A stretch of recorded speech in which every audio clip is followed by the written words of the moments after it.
Hello, you pussy poppin', penis pumpin' playoff pushers. It's your boy Jordan, coming to you live from the finally not so hot garage. And it's time to review our wildcard weekend because it wasn't too crazy on our end, but god damn it was it crazy in the real NFL.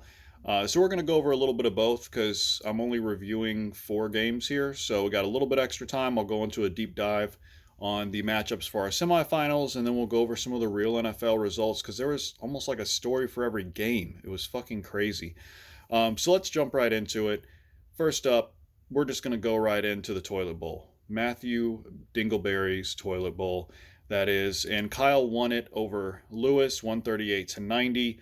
The winner of this game basically means they are not the loser, which the loser means you are the worst team of the year and everything that comes with it, which of course, we have some new rules. Basically, you can buy your way out of it, which if you want to do that and add it to the pot and then go chase that pot like Saheed did this year, you are welcome to, and there are other forms of punishment that you can choose from instead if you want to be more creative. However, Lewis has plenty of time to think about that because his season, pretty much all of it is over. Only some from the winners bracket who lost can pretty much join him. Everybody else pretty much has something else to play for. But basically, the difference here was Kyle had 7 in double digits and Lewis only had 3. And that's what it comes down to. Mahomes had 36, CeeDee Lamb had 20 for Kyle. The top scores for Lewis was Montgomery with 25 and Keenan Allen with 16. Next up, Gus. And this is in the games that matter. Gus versus Alex, a 24.5 point win. Difference really here to me was Devontae Adams. Alex, I'm sorry, cuz. I honestly think you still got the best end of this deal, of course. I don't think anybody would argue against that.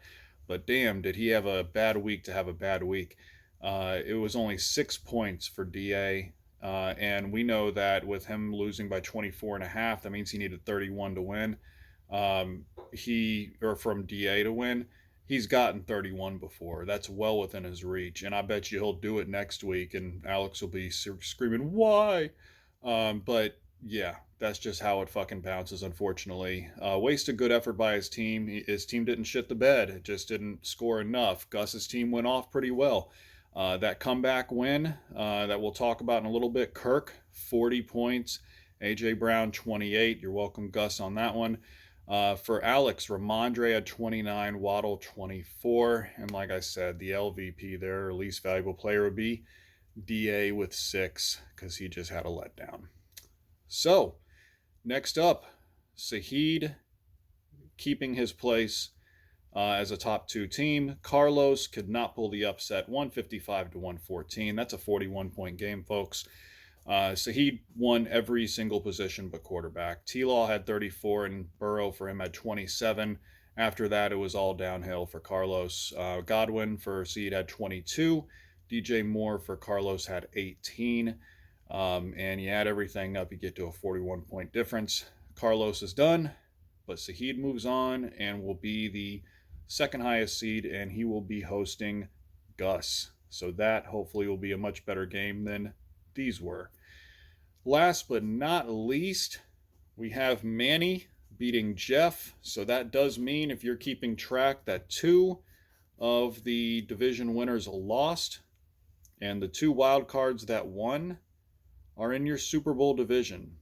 Folks, that is a tough fucking division. If you look at it, and we already know the players, but just the teams that are on there and how hot they've been, which we'll get into, it definitely is crazy.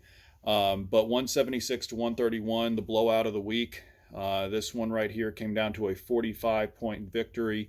Difference was flex, 67 to 30. McKinnon had 35 and Saquon 24 for Manny. Jeff got 29, I believe, and 21 from CMC and 21 from Kelsey, but just not enough. Jeff's team scored. Again, it wasn't a shit the bed. Carlos's team was the lowest here in the playoffs at 114, and even that's not horrible. We've seen, lower scores win in some, defensive battles, but that just didn't happen here. So, what does it set us up for? Some fun, hopefully. We got Manny and Sam. This will be their rubber match, except Sam has so far swept it. Can he go 3-0? I didn't actually look back to see how many times there's been rubber matches and who won the third one, but it still could be anybody's game. Just because you've swept or you've been split or gotten swept or whatever, uh, Sam knows Manny can play. Manny can ball. And his team is peaking at the right moment. In fact, if they would have all played, I think Manny's team would have had the tops this week. 176, he would have beat Gus, Alex, Carlos, Sahid, Jeff. I didn't look at what Sam scored, but I don't even know if he set a lineup. But his team is peaking at the right time, and that's what Manny does. He's going for his third. So we got Manny going for his third against Sam looking for his second and the first ever back-to-back championship. So who do they have? Well, their top projected ones. Sam has Fields, of course, Justin Jefferson, and Diggs. That's formidable. He could win the game just with those three if they all go off.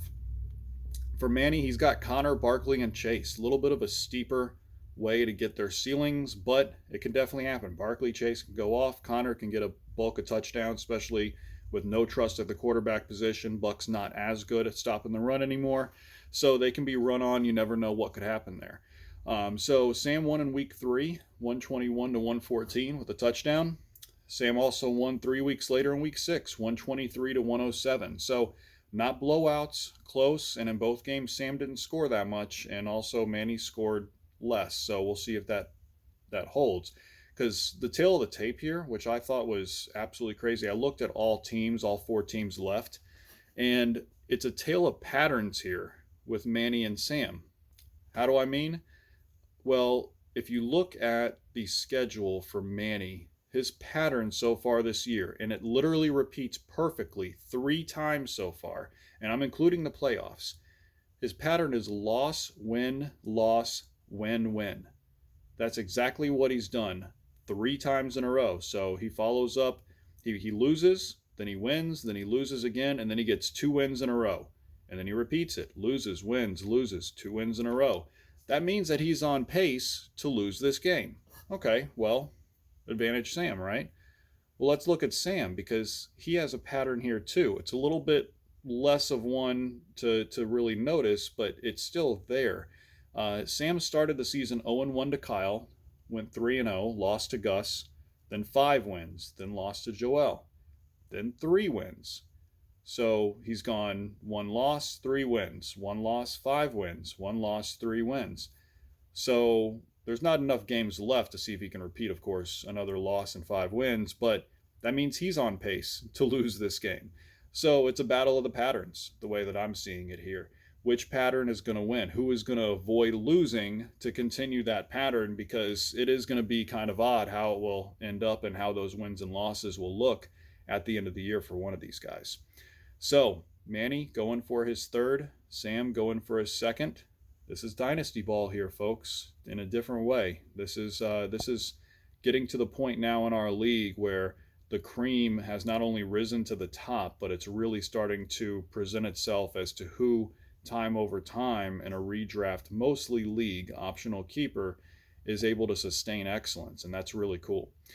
And in that same note here, we got Gus at Sahid, top wild card against the second highest division winner, tied for the top record here. Gus has Kirk, Amon-Ra, and A.J. Brown as his top projected versus Sahid, who has Hill, Burrow, and Eckler. I forgot to mention this. Sam right now, along with his 5-point home field advantage, is projected to win by 10 points over Manny. Sahid is projected to win by 12 over Gus. They both played in week 9, 145 to 131. Gus won that game. So what is this the battle of? Battle of hot streaks. Both of these teams are hot as shit right now, and I mean absolutely hot as shit. Gus had one of the longest, and I think it might be the longest winning streaks this year so far, of 7 games. And his win against Sahid was actually right smack dab in the middle of that win streak. Since week 4, he's 10-1. But I wanted to compare them a little bit here to when they last played and look at just how even their hot streaks are, and just kind of took some choice weeks to see how their years have gone. Since week 9 when they played, they both are 5-1. Since week 3, they both are 10-2. So a little bit different record, a little bit different way of how they got here, but they are absolutely. It's like two trains going full speed head on, and we're gonna hopefully have some fireworks here. Not sure who's gonna come out on top here, but the different matchups we could have is Manny versus Gus, Manny versus Sahid, Sam versus Gus, or Sam versus Sahid. So we have different things that could come out here. Gus is going for not only his record fifth Super Bowl appearance, but third title, which would also be a record. Sahid is going for his second title. Now, some different ways that this could end up, and this is what I like, is that we have two guys going for their thirds playing two guys going for their seconds. So we could end up having a Super Bowl where two guys are going for their second. We could have one where both are going for their third, or we could have one of each. And I think either way, that's going to be a really cool setup with the history of this league coming out of year 13. Is there somebody that has a third Super Bowl, or do we have a log jam at the top with two? And then who goes to or who stays in the second division and who stays at the top? That's also going to be debatable as well, unless it stays as is, of course. But that's going to be very interesting to see how things go from here. But moving on, I wanted to look at the actual NFL games because I got to tell you, I can't remember a crazier fucking week. Some of the way these games ended and some of the storylines that there were, let me take you back, okay? Thursday night, feels like a year ago, right? 49ers clinched the West with who? Their third string quarterback, Brock Purdy, who, I'm sorry, I'm not going to sit here and say, oh, he's going to be Brady or anything like that. He looks good. I mean, shit, for a rookie, and I mean, he's got a great team around him. I could see him possibly being the first rookie quarterback to play in and win a Super Bowl. I mean, the 49ers are that good when they're clicking and when they're on. We'll have to see, if Debo, is able to come back and be okay. That'll be big.